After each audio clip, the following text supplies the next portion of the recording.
सरकारें दिवाली नहीं रोक पाएंगी। दिवाली मनेगी और जैसे मनती है वैसे ही मनेगी। और नमस्कार, आप देख रहे हैं सच तक न्यूज़ और मैं पहुंचा हूं मजलिस पार्क का। हिंदू शरणार्थी यहां पर काफ़ी दिनों से अपनी अस्त व्यस्त जिंदगी जी रहे हैं, लेकिन लगातार हिंदूवादी संगठन यहां पहुंचकर कहीं ना कहीं इनकी खुशियों को बांटने की कोशिश करते हैं। आज यहां पहुंचे हैं कपिल मिश्रा, जिनको पूरा देश एक हिंदूवादी राजनेता के नाम पे जानता भी है और लगातार इनकी बेबाक वाणी लोग सुनते भी रहे हैं। आज सबसे पहले तो मैं यहाँ शरणार्थियों के लिए पहुँचे, थोड़ा सा पहले उनके बारे में जान लेते हैं, उसके बाद बात करेंगे। देखिए, ये पाकिस्तान से आए हुए हिंदू शरणार्थी परिवार हैं। बहुत अत्याचार पाकिस्तान में इन लोगों के ऊपर हो रहे हैं और एक एक करके किस तरह कोशिश करते हैं कि भारत में आ जाए, भारत में शरण मिल जाए, भारत में नागरिकता मिल जाए। इनके कैंप हैं, दिल्ली में जगह जगह कैंप हैं, जयपुर में हैं, जोधपुर में हैं, अहमदाबाद में हैं। और हम ये कोशिश करते हैं कि इनके परिवारों के संपर्क में रहें, मूलभूत कुछ सुविधा जुटा पाएँ आपस में लोग मिलकर।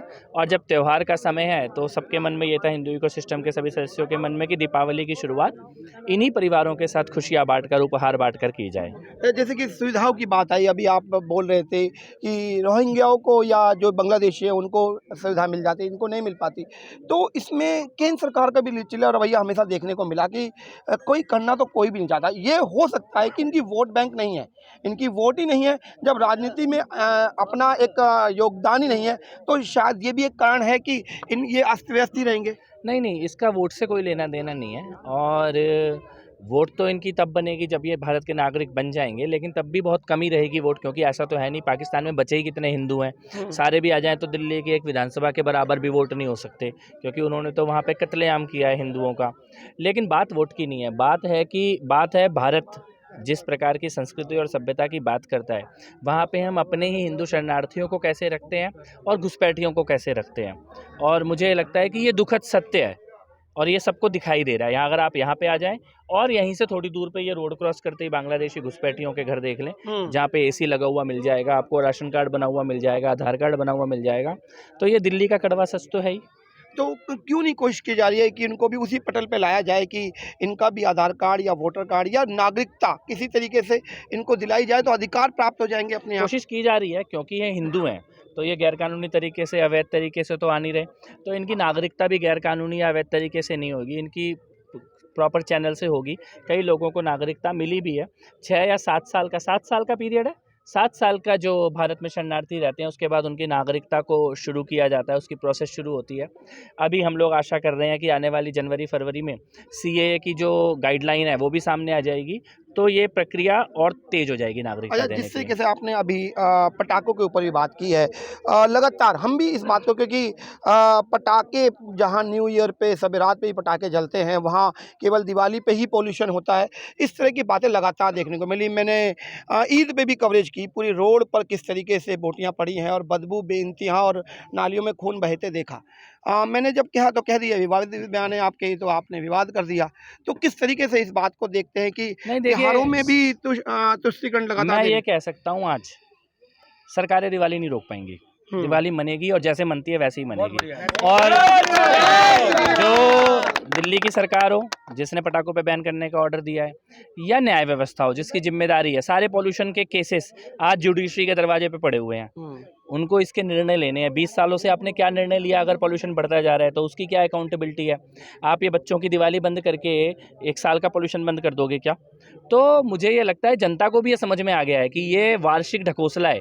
दिवाली से 2 दिन पहले ड्रामा करो, पटाखे बंद करो, पॉल्यूशन तो वही है। आज तो कोई पटाखा नहीं चला अभी तक तो। और इस वक्त दिल्ली का पॉल्यूशन दुनिया में सबसे ज़्यादा पॉल्यूटेड शहर है आज की तारीख में, तो पटाखा कैसे जिम्मेदार हो गया?